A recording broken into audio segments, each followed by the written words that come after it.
Success বা সাফল্য কিভাবে পাওয়া যায়, তার জন্য কি লাগে, সেটা নিয়েই আজকের এই ভিডিওতে আমি আলোচনা করব। সো ভিউয়ার্স, প্রথম থেকে শেষ পর্যন্ত এই ছোট্ট ভিডিওটা দেখলে তোমার জীবনের আমূল পরিবর্তন ঘটে যেতে পারে।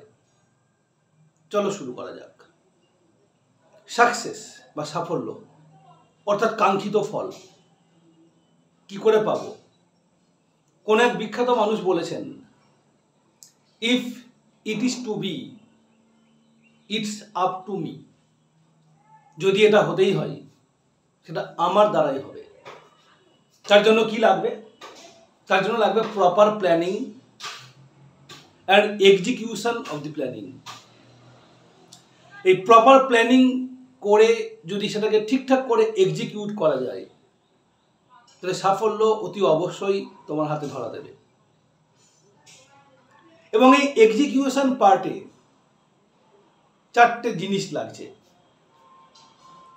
এক নম্বর, টাইম ম্যানেজমেন্ট, অর্থাৎ কোন টাইমে কোনটা করব, কতটা করব, তার প্রপার ডকুমেন্টেশন লাগবে। Secondly, resource. এখানেই আমার কাজ। তুমি যে এক্সিকিউট করবে তোমার প্ল্যানিংটাকে, তার জন্য রিসোর্স তোমার কাছে কি রয়েছে।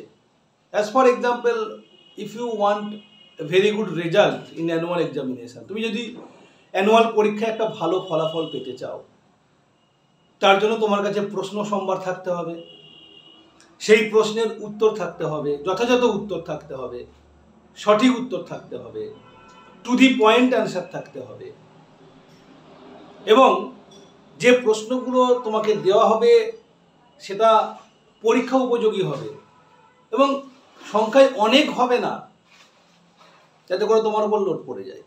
তো এই যে রিসোর্স, এই যে অথেন্টিক রিসোর্স, সেটা সাপ্লাই করছি আমি। এটা গুরুত্বপূর্ণ। Third, commitment.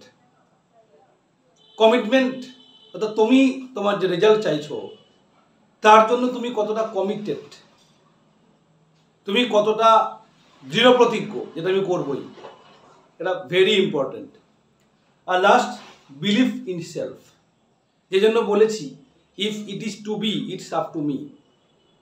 যদি বিলিভ থাকে, অবশ্যই এগিয়ে যাবে। তো এখন আমি স্পেসিফিক্যালি ক্লাস 8-এর NMMS পরীক্ষার্থীদের নিয়ে আলোচনা করছি। NMMS পরীক্ষা যদি আমার সাকসেস এর জায়গাতে রাখি, তাহলে আমার প্রথমে পার্ট হচ্ছে প্ল্যানিং। এখন সমস্ত স্কুলগুলোতে অ্যানুয়াল পরীক্ষা আসছে এবং অ্যানুয়াল পরীক্ষাতে বিভিন্ন বিষয় তোমাকে পড়তে হবে। তাই NMMS পরীক্ষার যে স্পেশাল প্রিপারেশান, সেটা একটু হলেও ঘাটতি দেখা দেবে। বাট যেভাবে আমি প্ল্যানিং করতে বলবো, তাতে ঘাটতি দেখা দেবে না। Because mathematics, physical science, life science, history and geography, এই 5টা সাবজেক্টের কোশ্চেন NMMS পরীক্ষায় আসে। সো এখন আমাদের টার্গেট আজকে থেকে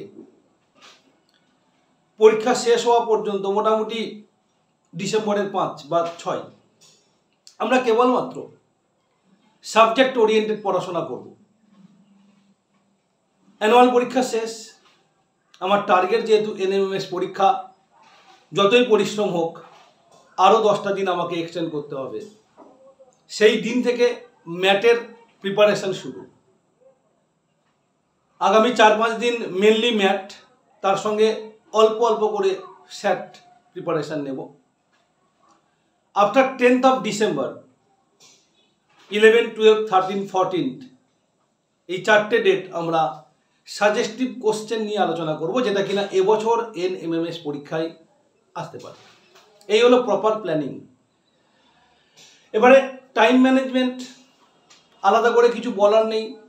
তোমাকে পরীক্ষার সময় প্রচুর পরিমাণে পড়তে হবে। বছরের শুরুতে হলে টাইম ম্যানেজমেন্ট নিয়ে একটা আলোচনা করা যেত।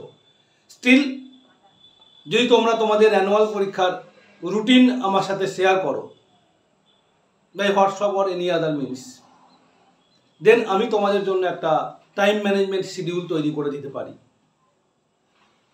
রিসোর্স আমার থেকে পাবে, আমি আগেই বলেছি। কমিটমেন্ট, এখানে আমার কিছু করার নেই, সম্পূর্ণ তোমার জায়গা।